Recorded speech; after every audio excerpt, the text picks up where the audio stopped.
काश दो जानें नहीं गई होती तो यह युद्ध नहीं होता, और यह युद्ध नहीं होता तो विश्व युद्ध भी नहीं होता।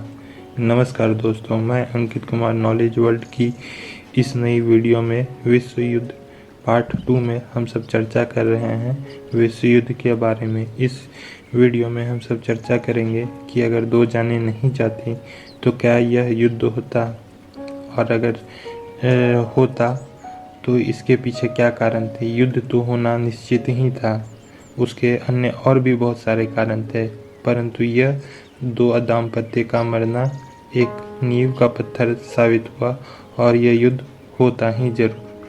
तो आइए हम सब इसके ऊपर विस्तार रूप से आगे चर्चा करते हैं हमारे छोटे से इंट्रो के बाद।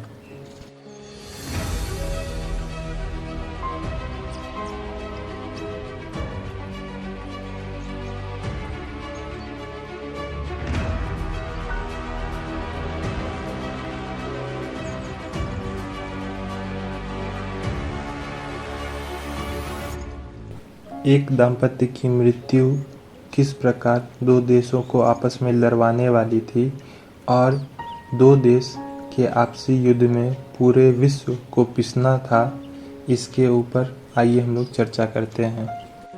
अगर यह दाम्पत्य की हत्या नहीं भी होती तो विश्व युद्ध अवश्य छिड़ता। इसके पीछे बहुत से ऐसे कारण थे जिनमें मुख्यतः 3 कारण मुख्य रूप से थे। तो वो 3 कारण क्या थे, आइए उस पर हम लोग चर्चा करते हैं। तो पहला कारण क्या था? राष्ट्रवाद।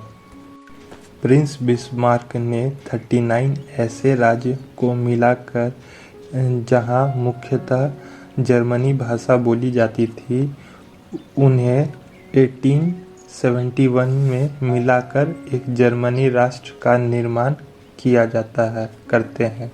और वहाँ के जो राजा सम्राट बनते हैं वो उनका नाम था विल्हेम जेकर, जो कि मूल रूप से तो पर्शिया के थे, लेकिन वह जर्मनी के राजा बनते हैं। और वह काफ़ी ज़्यादा शक्तिशाली देश उस समय माना जाता था जर्मनी। उस समय पूरे यूरोप में विल्हेम जेकर का भय बहुत माना जाता था। 1861 में इटली का भी गठन भाषा के कारण हुआ था।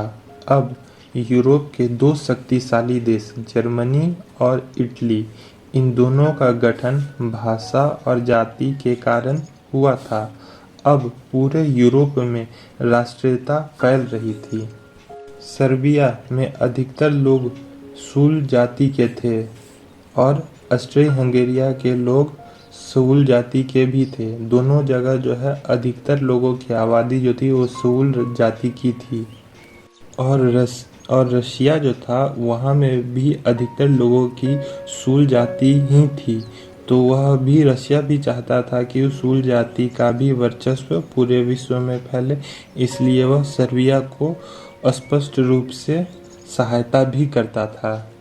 और इसके पीछे रशिया का एक अपना भी उद्देश्य यह था कि उनके यहाँ भी एक गृह युद्ध छिड़ा हुआ था और वह अपने नागरिकों का ध्यान भटकाने के लिए यह युद्ध का में लोगों को जाने का निर्देश देते हैं, ताकि उनका जो ध्यान है वह गृह युद्ध से हटकर इस युद्ध में चलता रहे, ताकि उनके राज्य में वासी को यह भी पता रहे कि उनका जो राजा है वह उनके धर्म के लिए भी कुछ कर रहा है।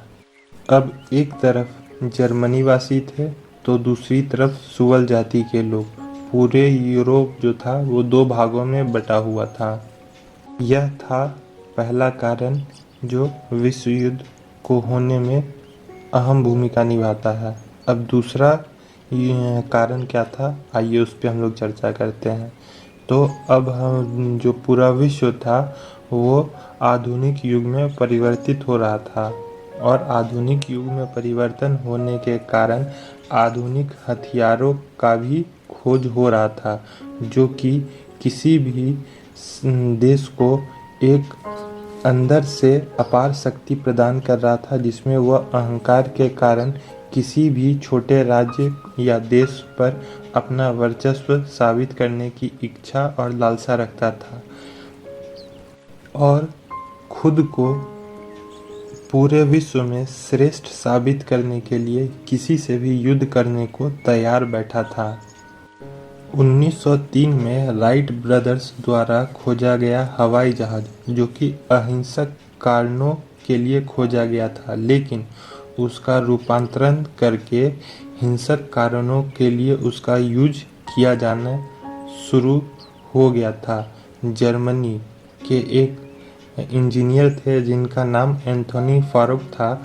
उनके द्वारा हवाई जहाज को पूरी तरह से मॉडिफाई करके उन्हें रीयूज़ करने के लिए, दोबारा से युद्ध के पर्पस से यूज करने के लिए इसका निर्माण किया गया था। उसी को जहाज को मॉडिफाई कर दिया गया था और जर्मनी के साथ साथ अब ब्रिटेन और फ्रांस भी इस तरह के जहाज का प्रयोग करने में पूरी तरह से सक्षम था।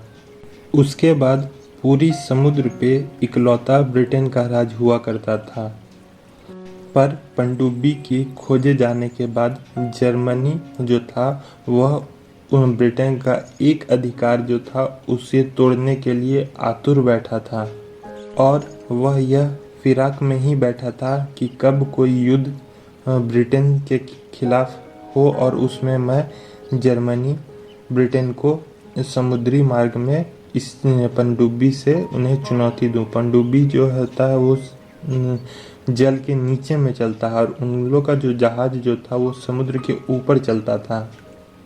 यह एक आधुनिक खोज में बहुत बड़ा वरदान साबित होता है जर्मनी के लिए, क्योंकि इस तरह का टेक्नोलॉजी जो था वो और किसी के पास नहीं था उस समय तक।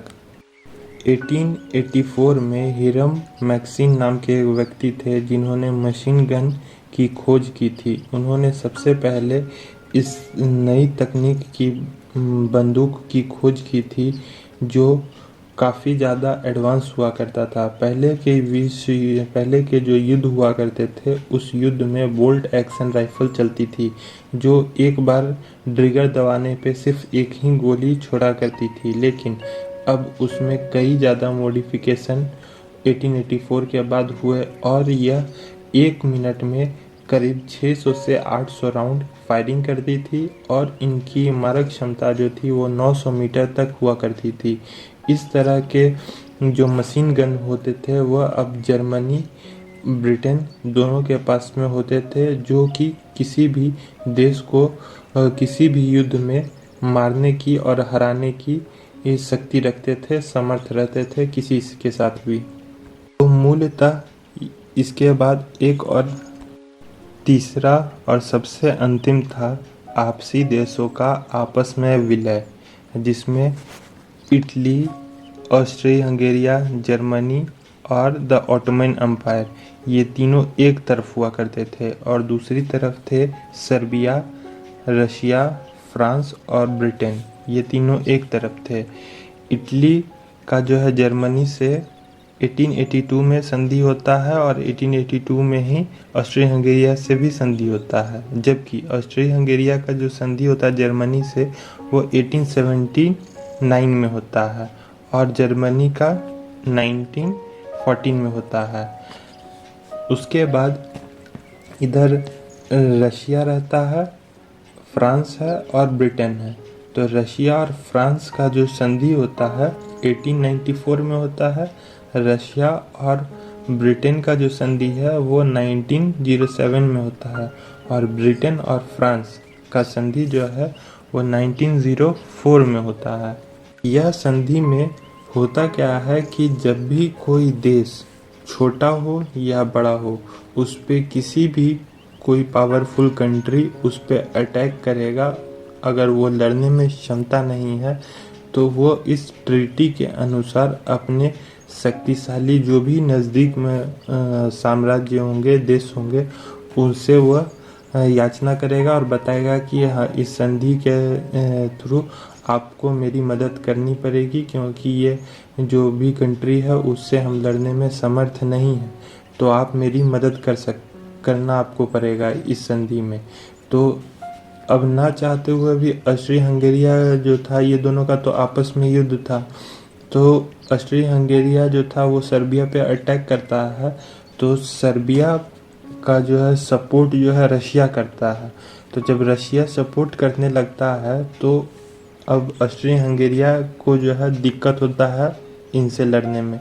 तो वो एक दूसरे से अपने जो मित्र कंट्री हैं उनसे बातचीत करता है, और अपने मित्र कंट्री से बातचीत करने से पहले वो सीधे रशिया से बात करता है कि यह हमारा आपस का मामला है, आप इसमें बीच में नहीं पड़े।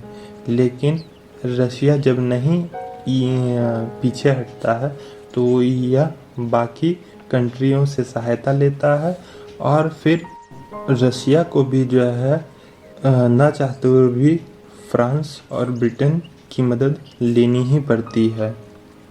तो यह मुख्य 3 कारण थी जो एक युद्ध को विश्व युद्ध तक ले गया जाकर के। इसमें कोई ये नहीं था कि 2 दाम्पत्यों की मृत्यु पे ही यह विश्व युद्ध पड़ता है, वह सिर्फ एक जरिया बनता है।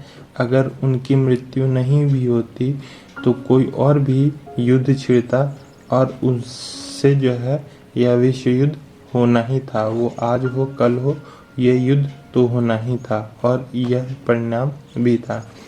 इसके आगे आने वाले वीडियो में इसके आगे हम लोग चर्चा करेंगे कि जब ये संधि होती है और फिर कैसे जो है, ये तो संधि थी, इसके अलावा फिर कैसे क्या होता है जो इनको युद्ध में ना चाहते हुए में भी आना पड़ता है।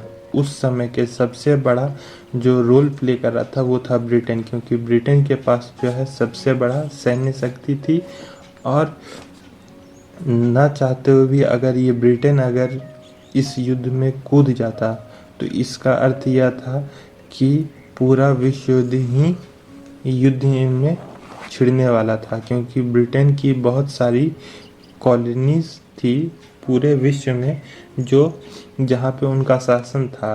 तो इसका यह मतलब होता कि ब्रिटेन का अधिकार जिस जिस जगह पे था, अफ्रीका पे था, इंडिया पे था, अमेरिका के कुछ पोर्शन कनाडा वाले एरिया पे था, इन सब का भी जो है इस युद्ध में पार्टिसिपेशन होता ही होता। और सबसे ज़्यादा सैनिक ब्रिटेन को इंडिया से ही दिया गया था। करीब 8 लाख के पास इंडियन सोल्जर जो थे वो विश्व युद्ध में पार्टिसिपेट करने जा रहे थे, जबकि यहाँ पे इंडिया में यह युद्ध भी चल रहा था कि अंग्रेज़ों के खिलाफ लड़ना है। इस वीडियो में हम सब इतना ही चर्चा करेंगे। हमारे आने वाले आगे के वीडियो में इसके आगे की क्या घटना होती है, कैसे ये युद्ध में पार्टिसिपेट करते हैं, उनके ऊपर विस्तार से हम लोग चर्चा करेंगे। धन्यवाद।